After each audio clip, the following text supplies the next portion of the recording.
Seorang gembel masuk ke toko handphone dengan niat membeli iPhone terbaru. Tapi bukan dilayani dengan baik, dia malah dihina, ditertawakan, dan diusir karena penampilan yang kumal. Semua orang mengira dia tidak punya uang dan tidak pantas berada di sana. Namun siapa sangka di balik sosok itu tersimpan rahasia besar, yang akan mengubah pandangan semua orang dan membuat kejadian itu viral di seluruh media sosial. Seorang pria muda berjalan perlahan, mengenakan kaos putih yang sudah robek di beberapa bagian, celana jeans lusuh penuh tambalan, dan rambut aut-autan seperti belum tersentuh sisir selama berminggu-minggu. Itulah Ryan, putra tunggal dari pemilik jaringan toko elektronik terbesar di kota, termasuk AirVision Store, toko HP paling mewah dan terkenal di pusat kota. Namun hari ini, tak seorang pun akan mengenalinya. Wajah tampannya disembunyikan di balik kumal dan keringat, serta ekspresi tertunduk yang ia sengaja pasang. Ryan tengah melakukan sebuah eksperimen sosial, atau lebih tepatnya, menguji hati nurani para karyawannya. Apa mereka memperlakukan semua pelanggan dengan hormat, atau hanya yang berpakaian bagus saja? Pikir Ryan dalam hati sambil menundukkan kepala, berjalan menyusuri trotoar dengan sehelai tas plastik hitam di tangannya. Langkahnya terhenti di depan sebuah toko yang menjulang 3 lantai, kaca bening berkilau memantulkan cahaya matahari, logo bertuliskan AirVision Store, terpampang besar di atas pintu otomatis yang terus terbuka dan tertutup setiap kali pelanggan masuk. Di dalam, terlihat suasana sibuk. Karyawan berseragam hitam melayani pelanggan dengan senyum manis. Namun hanya kepada mereka yang berpakaian necis, Ryan menarik napas dalam, lalu masuk ke dalam toko. Begitu kakinya menjejak lantai keramik yang mengilap, hampir seisi toko menoleh. Beberapa pengunjung menahan tawa, ada yang berbisik pelan sambil menutup mulut. Beberapa karyawan bahkan langsung menatap tajam penuh curiga. Seorang pelayan perempuan dengan make-up tebal melangkah mendekat. Bibirnya terangkat sinis. Mas, ini toko HP, bukan tempat minta-minta, katanya sambil melipat tangan di dada. Ryan memandangnya tenang. Saya mau beli iPhone terbaru. Ada stok iPhone 15 Pro Max. Perempuan itu terkekeh keras, lalu menoleh ke rekannya yang berdiri tak jauh. Dengar tuh, dia mau beli iPhone. Gembel kau beli iPhone. Tawa pecah di antara para staf. Seorang pria berseragam lain menyahut dengan nada mengejek. Paling-paling juga minta brosur buat kipas-kipas di jalan. Ryan tetap berdiri diam, tak terprovokasi. Ia merogoh saku plastiknya dan mengeluarkan tumpukan uang 100 ribuan, totalnya 1 juta rupiah. Belum sempat ia menjelaskan, salah satu karyawan lain maju dan merebut uang itu. Loh, ini uang dari mana? Jangan-jangan hasil nyopet, bentak si pria itu. Beberapa pelanggan yang menyaksikan pun tampak mengangguk setuju. Berpikir mereka sedang menyaksikan pengusiran seorang pencuri jalanan. Ryan menatap mereka satu persatu. Kalian tidak tahu siapa saya, gumamnya pelan, tapi cukup untuk didengar. Si karyawan perempuan, ya iyalah, kamu bukan siapa-siapa, sahutnya kasar. Kalau nggak beli, keluar saja. Jangan bikin kotor toko ini. Ryan mengangguk kecil. Ia mengambil kembali uangnya, memasukkan ke saku plastik, dan berbalik meninggalkan toko. Langkahnya pelan, namun sorot matanya tak lagi tertunduk. Ada bara kecil yang menyala di dalam dadanya, bukan karena sakit hati karena dihina, tapi karena kecewa pada orang-orang yang telah ia percayakan untuk membawa nama baik usahanya. Mereka tidak tahu bahwa pria gembel itu adalah pemilik tunggal dari toko yang mereka jaga setiap hari. Sesampainya di luar, Ryan duduk sebentar di kursi taman tak jauh dari toko. Ia membuka ponsel kecil di balik pakaiannya, ponsel pribadi yang biasa ia gunakan hanya untuk keperluan darurat. Tangannya mengetik pelan. Besok pagi, semua karyawan toko pusat dikumpulkan. Akan ada audit khusus dan keputusan besar. Menatap ke arah toko dari kejauhan, senyum tipis terlukis di bibirnya. Besok, kalian akan tahu siapa yang kalian usir hari ini. Keesokan harinya, mentari baru saja naik ketika sebuah mobil Ferrari merah menyala meluncur mulus di pusat kota. Suara mesin halus namun menggelegar itu membuat orang-orang di trotoar menoleh. Bahkan beberapa pengendara motor melambatkan laju untuk sekadar mengagumi supercar mahal tersebut. Mobil itu melambat dan berhenti tepat di depan toko megah AirVision Store. Dari dalam mobil, pintu terbuka perlahan. Seorang pria keluar, berpakaian jas abu-abu elegan, kemeja putih bersih dengan dasi perak yang rapi, sepatu mengkilap, rambut tersisir. Lysen ke belakang. Wajahnya sama, namun kini tampak berwibawa, tak ada lagi jejak gembel dari hari sebelumnya. Dialah Ryan, sang pemilik sah toko itu. Seketika, semua karyawan yang berada di depan toko tertegun. Beberapa staf yang sedang menyapu dan berdiri di area luar memandangi Ferrari itu dengan mata membelalak. Mereka saling berbisik penuh kagum. Siapa tuh? Orang kaya banget? Pelanggan VIP kali ya? Lihat tuh jasnya, kayak bos besar. Begitu, Rian membuka pintu kaca dan melangkah masuk. Suara musik toko mendadak terasa mengecil. Semua pandangan langsung tertuju padanya. Suasana mendadak sunyi. Beberapa staf perempuan langsung berdiri tegak, tersenyum manis. "Selamat pagi, Pak. Bisa kami bantu?" Belum sempat menyelesaikan kalimat, Rian mengangkat tangan dan berbicara dengan tenang namun tegas. "Panggil semua karyawan ke ruang tengah sekarang. Ada yang ingin saya sampaikan." Para staf saling menatap, sedikit panik. Tak ada yang berani membantah, apalagi menolak. Seorang supervisor langsung memencet intercom dan memanggil seluruh staf untuk berkumpul. Tak sampai 5 menit, lebih dari 20 karyawan sudah berbaris di aula tengah lantai dasar. Sebagian besar berdiri gugup, bingung siapa pria berwibawa ini. Hanya 2 orang yang terlihat sangat tegang. Si pelayan perempuan bermakiap tebal dan pria yang kemarin menuduh Rian mencuri. Rian melangkah pelan ke depan mereka, tangan di balik punggung. Matanya menyapu seluruh wajah di hadapannya. "Apakah kalian masih ingat kejadian kemarin?" Tanyanya pelan namun tajam. Tak ada yang menjawab. Semua diam. Ada seorang pria masuk ke toko ini. Berpakaian camping, rambut berantakan.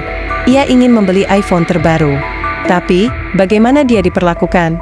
Salah satu karyawan mencoba menjawab, "Maaf, Pak, kami kira dia." "Tidak usah membela," potong Rian. Suaranya naik sedikit. "Saya pria itu. Dan kalian semua, yang tertawa, menghina, mencemooh, bahkan menuduh mencuri. Kalian telah mempermalukan toko ini, mempermalukan nama saya sebagai pemiliknya." Seketika Allah suani. Beberapa karyawan menunduk, wajah pucat pasi. Si pelayan perempuan bahkan tampak ingin menangis, sedangkan pria yang menuduh Rian mencuri tampak berkeringat dingin. Airvision Store adalah bisnis keluarga yang saya bangun dengan prinsip, semua pelanggan harus dihargai, siapapun dia, apapun pakaiannya. Kalian bukan hanya melanggar etika, tapi juga mencoreng nama baik tempat ini. Rian melangkah lebih dekat ke barisan. "Kau," katanya sambil menanjak saya pelayan perempuan. "Kau yang pertama kali menyuruhku keluar kemarin, kan? Kau yang bilang gembel tak pantas beli iPhone? Maaf Pak, saya tak tahu, dan kamu." Rian menoleh ke pria satunya. "Berani-beraninya kau menuduhku mencuri. Apakah itu sop kalian?" "Tidak, Pak. Saya hanya..." "Diam," seru Rian. Suaranya menggema di aula. Beberapa karyawan mulai gemetar. Supervisor tertua bahkan menutup wajahnya karena malu. Rian menatap mereka semua. "Mulai hari ini, saya akan melakukan evaluasi besar-besaran. Siapapun yang tidak mampu menghormati pelanggan, tidak akan lagi menjadi bagian dari tim ini. Saya tidak butuh karyawan pintar yang sombong. Saya butuh orang yang punya hati." Ia menghela napas, lalu berkata pelan, "Siapkan ruangan rapat. Kita akan mulai evaluasi satu persatu. Kalian yang kemarin sudah pasti akan diberi keputusan paling dulu."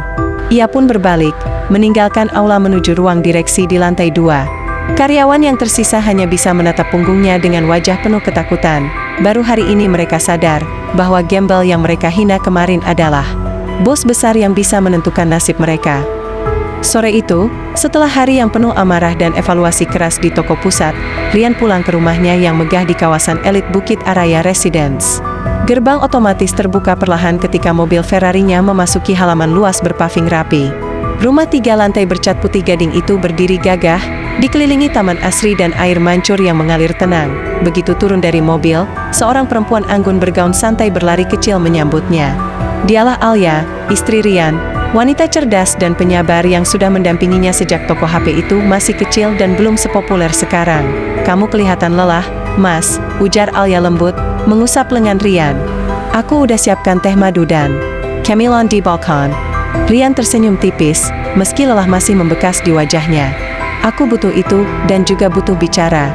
Mereka berjalan bersama ke balkon lantai 2, tempat favorit mereka saat ingin berbincang santai. Angin sore berhembus pelan, dan matahari mulai condong ke barat. Rian duduk di kursi rotan sambil menyesap teh hangat, lalu mulai bercerita. "Masih nggak percaya, ya, bahwa staf kita bisa sejahat itu," gumamnya. "Mereka menghina aku hanya karena aku berpakaian seperti gembel. Padahal itu ujian sederhana." "Oh ya," mengangguk pelan. "Aku tahu kamu ingin menguji empati mereka, dan ternyata, kebanyakan dari mereka gagal. Rian menghela napas. Aku udah evaluasi awal di toko. Tapi aku belum putuskan siapa saja yang akan dipecat. Aku butuh pendapatmu. Alya menatap suaminya serius. Sebutkan satu-satu. Kita bahas. Rian membuka catatan dari ponselnya. Pertama, si Lina, pelayan perempuan yang pertama menertawakanku dan bilang aku nggak pantas beli iPhone. Langsung pecat, kata Alya tanpa ragu. Sikapnya kasar, dia menghina bukan karena salah, tapi karena sombong. Rian mencatat. Kedua, si Anton, pria yang bilang aku nyopet dan hampir memanggil polisi. Alya termenang sejenak. Kalau dia cuma salah paham, mungkin bisa dimaafkan. Tapi kalau dia langsung menuduh tanpa bukti, dia nyaris nyeret aku keluar toko. Berarti, bukan salah paham. ITU Pengginan, pikat juga. Rian mengangguk. Lalu yang ketiga, ada supervisor bernama Yusuf. Dia tidak ikut menertawakan, tapi dia tahu kejadian itu dan membiarkan saja. Dia hanya duduk di meja kasir tanpa bereaksi. Alya berpikir, ini yang tricky. Dia salah karena diam. Tapi, mungkin dia takut manager juniornya. Mungkin dia bisa diberi peringatan, bukan langsung dipecat. Tapi harus dievaluasi lagi kerjasamanya ke depan. Oke, Yusuf peringatan keras. Rian lalu menyebut beberapa nama lainnya. Mayoritas mereka hanya ikut-ikutan tertawa, atau tidak berbuat apa-apa. Beberapa di antaranya adalah staf baru. Alya berkata, yang masih baru, mungkin bisa diberi kesempatan belajar. Tapi yang sudah lama, dan tahu budaya perusahaan, harus diberi contoh. Rian tersenyum kecil. Kamu selalu bisa melihat sisi adil dan manusiawinya. Alya membalas senyumnya. Karena kamu pemilik, tapi juga pemimpin. Tapi soal membentuk karakter tim. Langit mulai gelap, dan lampu taman otomatis menyala. Rian menghela napas lega. Besok pagi, akan kuumumkan semua keputusan ini. Dan setelah itu, aku ingin mulai rekrut ulang, tapi bukan dari CV yang hebat. Aku ingin orang-orang biasa yang sopan, ramah, dan punya hati. Alya menggenggam tangan suaminya. Kita bangun tempat ini dengan hati. Jangan bayarkan kebesukan. Kecil merusaknya. Dan malam itu, di balik pagar megah dan lampu gantung yang menyala hangat, keputusan besar telah dibuat. Keadilan akan ditegakkan, bukan karena dendam, tapi karena prinsip. Dan pagi ini, ia datang kembali, bukan untuk rapat, bukan untuk inspeksi, melainkan untuk mengambil keputusan terakhir, memecat mereka yang arogan dan tak punya etika. Ferrari merah kembali parkir tepat di depan pintu kaca toko. Apa-apa, Rian turun dengan jas hitam dan kemeja putih bersih. Matanya tajam, langkahnya mantap. Supervisor toko, Yusuf, langsung menyambutnya dengan gugup. Selamat pagi, Pak Rian. Kami sudah kumpulkan semua staf seperti perintah Bapak. Bagus, jawab Rian singkat. Bawa aku ke aula. Sekarang. Tak lama kemudian, semua karyawan berdiri berjajar di aula tengah, tempat yang sama di mana kemarin mereka dievaluasi. Tapi kali ini berbeda, wajah-wajah pucat, mata yang menghindar, dan bisik-bisik ketegangan memenuhi ruangan. Rian berdiri di depan, lalu membuka sebuah map hitam yang dibawanya. Suaranya datar, tapi tegas. Setelah evaluasi dan diskusi panjang, saya telah memutuskan siapa yang pantas tetap bekerja di toko ini, dan siapa yang tidak. Hening. Bahkan detak jam di dinding terdengar jelas. Pertama, Lina. Kau pelayan perempuan yang pertama menghina aku kemarin. Kau bilang aku gembel tak pantas beli iPhone, bahkan menyuruhku keluar tanpa bertanya siapa aku atau kenapa aku datang ke sini. Kau, Dive Cat. Efektif hari ini. Serahkan seragammu ke HRD sebelum siang. Lina menunduk, mulutnya gemetar. Tapi tak ada yang membela. Semua tahu itu pantas. Kedua, Anton. Kau menuduh aku mencuri, merebut uang dari tanganku, dan memanggil satpam. Tanpa bukti, tanpa prosedur. Kau tak hanya arogan, tapi juga membahayakan reputasi toko. Anton menelan ludah, wajahnya basah oleh keringat dingin. Kau juga dipecat. Hari ini. Jangan datang lagi besok. Beberapa karyawan menunduk makin dalam. Ketiga, karyawan-karyawan yang ikut menertawakan tapi tidak berdiri di garis depan penghinaan. Saya catat semua nama kalian. Kalian diberi peringatan keras. Sekali lagi kalian merendahkan pelanggan, siapapun itu, kalian akan langsung saya keluarkan. Rian memandang mereka satu persatu. Tak satu pun berani menatap balik. Dan terakhir, untuk kalian semua, ingat baik-baik. Toko ini berdiri bukan karena profit semata, tapi karena prinsip. Setiap pelanggan harus dihargai. Tidak peduli seperti apa penampilannya. Kita bukan tempat jualan barang mewah kalau isinya hanya orang sombong dan pilih kasih. Ia menutup mapnya. Perlahan. Bagi yang masih bertahan, buktikan kalian pantas bekerja di sini. Mulai hari ini, kita bangun kembali kepercayaan pelanggan dengan kerendahan hati. Tanpa menunggu balasan, Rian berbalik dan meninggalkan aula. Tak ada suara. Tak ada tawa. Hanya kesunyian panjang dan derap langkah yang menggema di lantai. Beberapa karyawan yang tersisa saling melirik dengan napas tertahan. Hari ini, mereka belajar sebuah pelajaran besar. Hati yang sombong akan kalah oleh orang yang tulus dan berprinsip. Dan dari luar kaca, mobil Ferrari perlahan menjauh, membawa pergi sang bos yang telah menunjukkan bahwa harga sebuah martabat tidak ditentukan dari pakaian, tapi dari sikap.